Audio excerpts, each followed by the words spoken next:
आणि याच्यामध्ये सेक्शन्स अत्यंत महत्त्वाचे आहे लक्षात ठेवणे. सेक्शन्सवरच सगळा खेळ आहे सध्या तरी क्रिमिनल्समध्ये. ॲक्ट ऑफ ए जज पहिला आपला बाउंड होता, नंतर मग ॲक्ट ऑफ ए जज पर्स्युएंट होता, नंतर मग जस्टिफाईड बाय मिस्टेक्स होता, नंतर ॲक्सिडेंट्स होता, नंतर मग act likely to cause harm but done without a criminal intentions. हे झालं का आपलं 19 intent and prevent other harm. कुठपर्यंत झालंय BNS मध्ये आठवतंय का तुम्हाला? 18 पर्यंत झालंय? 19 झालंय का? 19 24 पर्यंत झालं ना.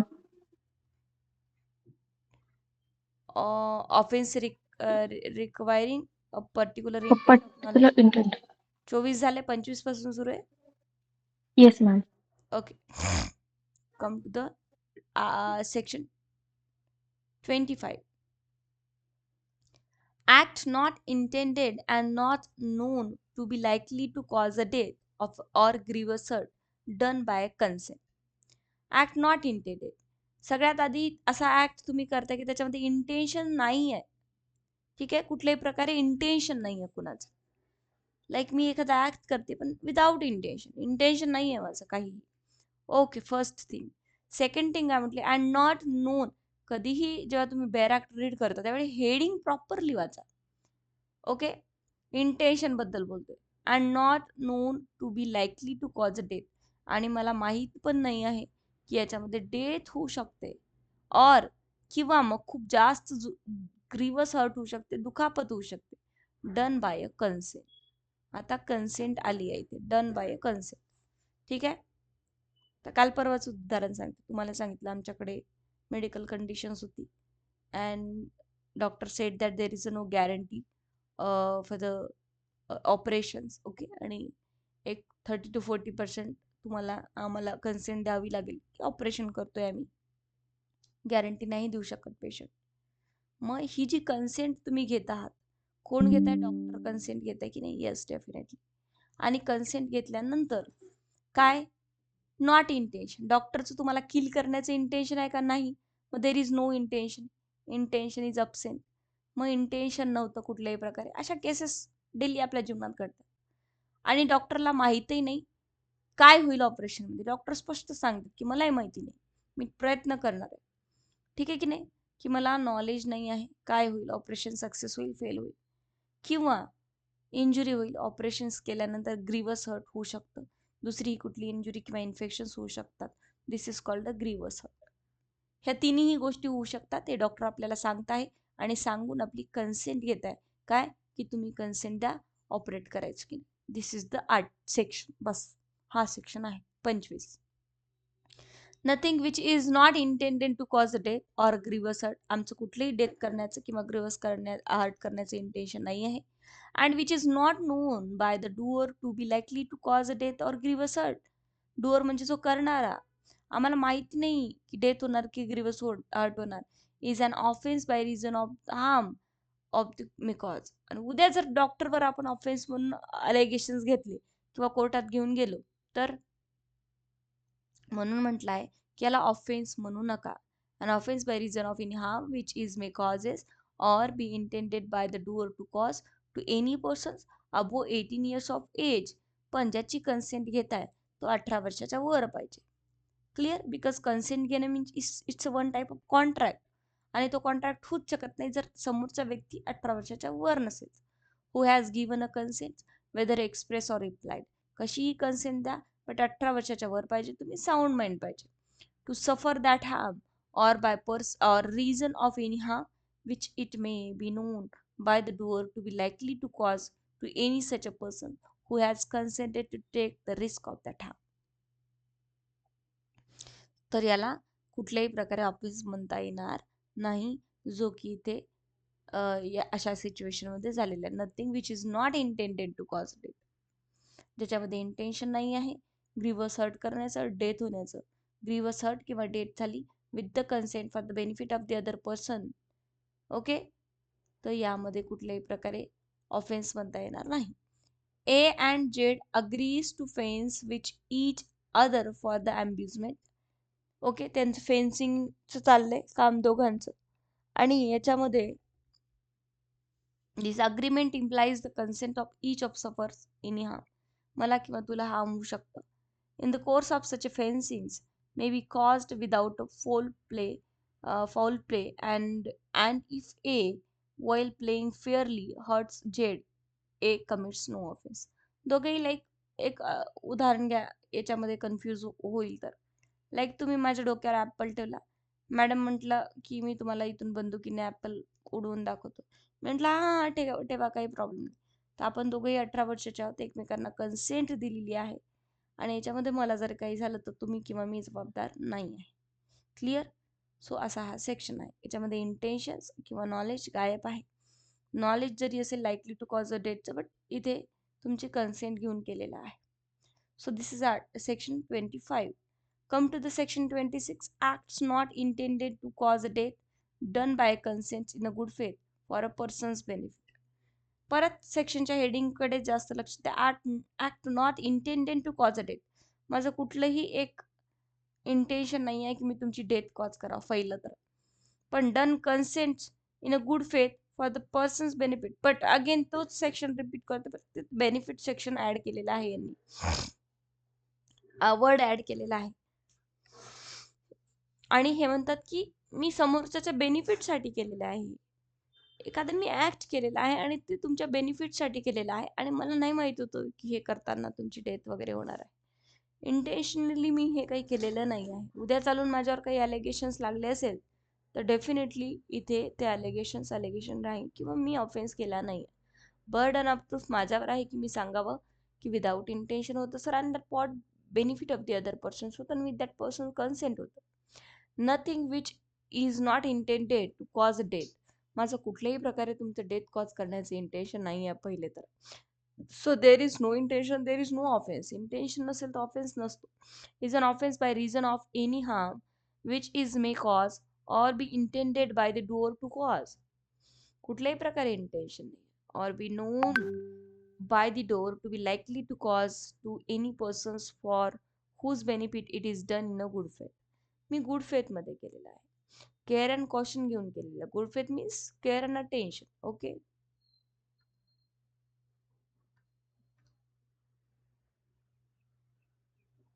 ओके.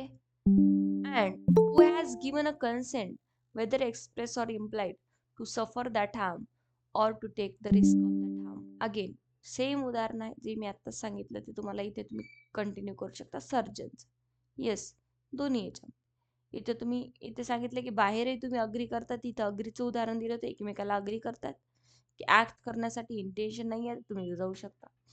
बाकी अ सर्जन नोविंग हे आत्ताच जे मी उदाहरण सांगितलं ते येस. ठीक आहे. सो सेम सेम दोन्ही सेक्शन्स दिलेले आहे. त्यानंतर सेक्शन नेक्स्ट सेक्शनकडे येऊया. थोडेसे सेक्शन बोरिंग आहे एक प्रायव्हेट डिफेन्स लागेपर्यंत तुम्हाला. Act done in a good faith for the benefit of the child or a persons with a mental illness or by consent of the guardian. Okay. Act done in a good faith. Act इथे good faith मध्ये तुम्ही केलाय care and caution घेऊन for benefit of a child. चाइल्डच्या बेनिफिटसाठी. Like शाळेमध्ये एखाद्या टीचरनी एखाद्या स्टुडंटला पनिशमेंट दिली, चाइल्डला पनिशमेंट दिली, तर हा ऍक्ट गुड फेथ मध्ये केलेला आहे for the benefit of the चाइल्डसाठी. Persons with the mental illness किंवा एखादा पर्सन आहे जो मेंटल इलनेसमध्ये आहे, त्याला एखाद्या शिक्षकांनी सजा दिलेली आहे by or by the consent of the guardian. गार्जियनची कन्सेंट कशी असेल? इम्प्लाइड आणि एक्सप्रेस असेल. जर तुम्ही एखाद्या शाळेमध्ये मुलाला टाकतात तर तिथे पनिशमेंट पण मिळणारच आहे. फक्त शिक्षण नाही मिळणार आहे, पनिशमेंट पण मिळेल जर काही धिंगाणा केला तर स्टुडंट. सो तुमची डायरेक्टली ऍडमिशन घेतली तेव्हाच कन्सेंट घेण्यात येत असते. म्हणून nothing which is done in a good faith for the benefits of a person under 12 years of age. कोणीही इथे स्टुडंट किंवा चाइल्ड आहे जो 12 इयर्स ऑफ एजमध्ये आहे, of the persons with a mental illness आहे किंवा तो मेंटल इलनेसमध्ये आहे, बाय ऑर कन्सेंट, मी कन्सेंट घेतलेली आहे, आयदर एक्सप्रेस ऑर इम्प्लाइड, कुणाची? गार्जियनची, of the guardians or other persons having a lawful charge of that person, किंवा आता सध्या त्याच्यावर कुणाचा लॉफुल चार्ज आहे, आईचा, वडिलाचा किंवा अनदर कोणाचाही, त्याची कन्सेंट घेतली आहे. Is an offence by reason of any harm which it may cause or be intended by the doer to cause or be known by the doer to be likely to cause to the person. Okay. So अशा प्रकारे ते consent घेऊन तुम्ही करू शकता. But याचा अर्थ असा नाही की चाइल्डला मारलंच, ऑफेन्सच केला म्हणून. भरपूर वेळा होतं की शिक्षकांवर अलिगेशन्स लागतात की तुम्ही आमच्या चाइल्डला मारलं वगैरे वगैरे. बट आता सध्या ते शाळेत असताना ते लॉफुल चार्जमध्ये असतात. गार्जननी ऑलरेडी परमिशन दिलेली असते. मग आता फक्त इथे एकच बघण्यासारखं असतं की इंटेन्शनली मारलं का, जाणून बुजून मारलं का. तर मग तिथे बघितलं जाईल की फॉर द बेनिफिट ऑफ चाइल्डसाठी मारलं का, चाइल्डला अभ्यास करण्यासाठी मारलं का, हे बघितलं जाईल. So this is the duty of that teacher.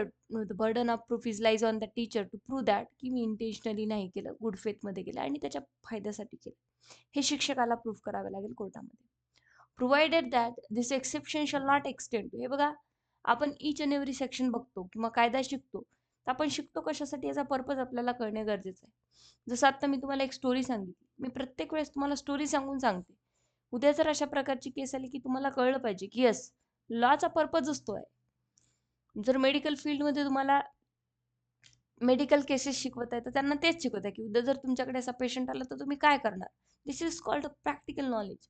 मग 27 सारखे जर सेक्शन्स लाईक हीच केस सेम धरा, एक केस आली तुमच्याकडे जजमेंट रायटिंगसाठी किंवा एक केस आली तुमच्याकडे भविष्यात वकील म्हणून किंवा जज म्हणून, काय तुम्ही डायसवर बसलाय आणि तुमच्याकडे आलं की एका टीचरनी, एका शिक्षकाने काय केलं, एका स्टुडंटला मारलेला आहे.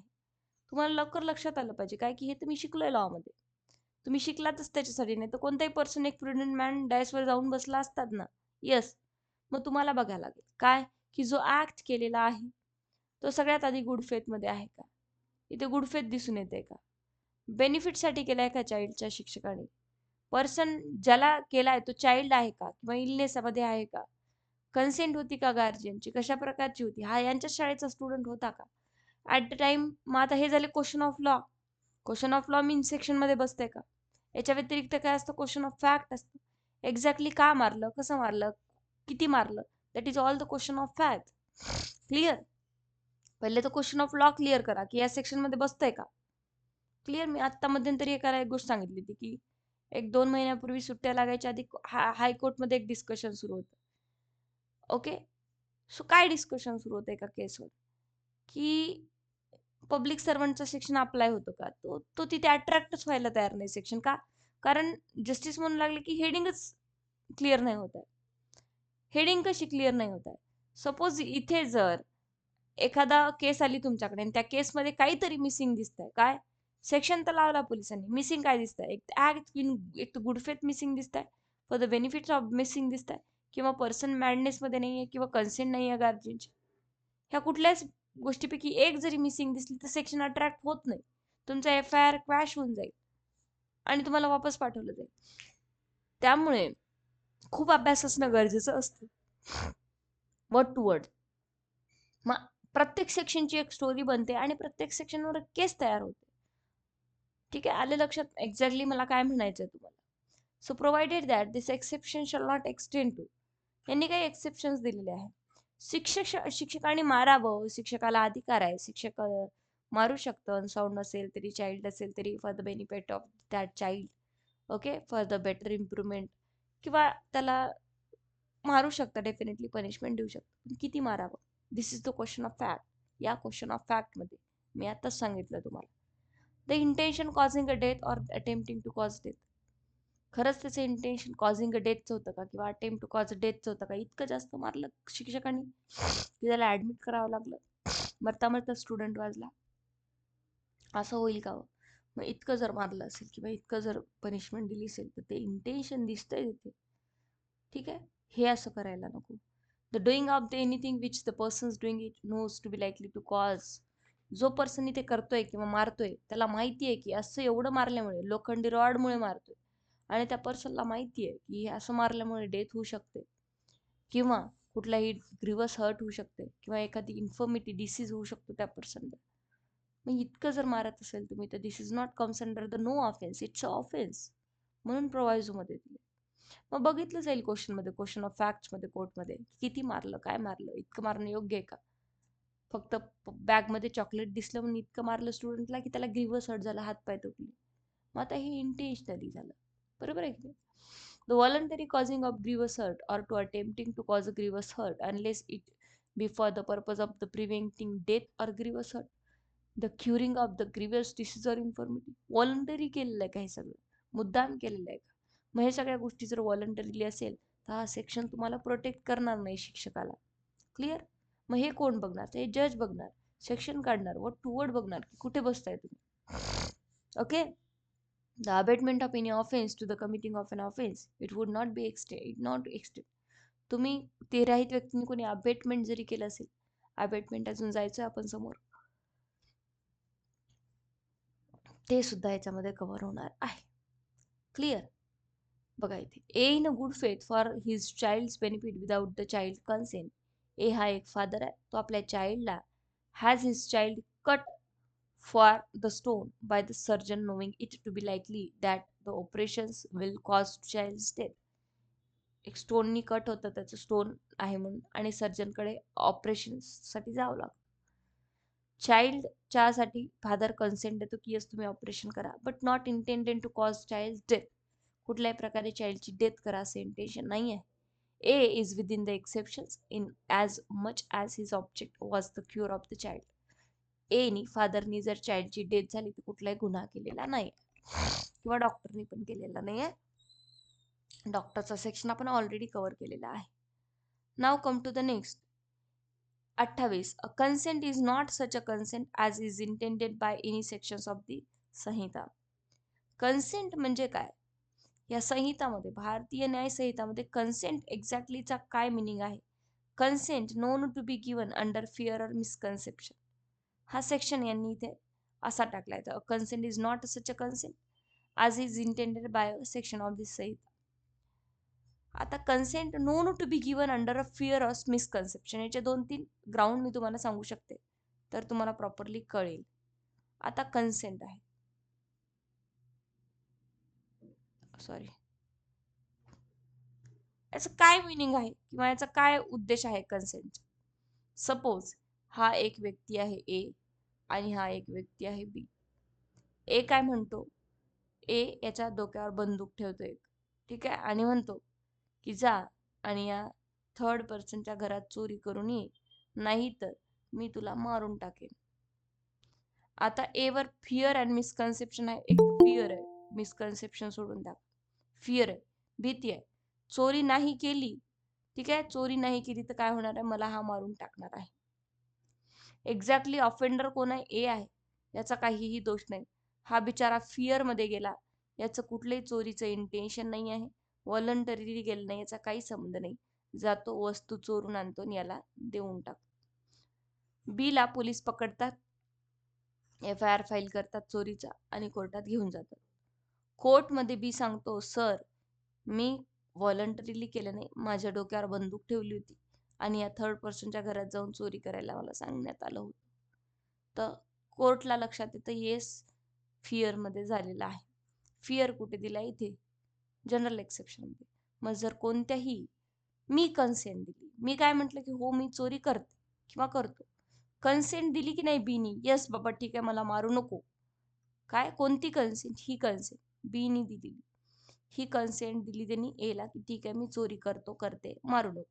ही चोरी करते करतोची जी कन्सेंट होती ही फिअर मध्ये दिलेली होती आणि ही जी कन्सेंट आहे ही व्हॅलिड नाही आहे आणि म्हणून या कन्सेंट दिली तरी तुम्हाला पनिशमेंट मिळणार नाही.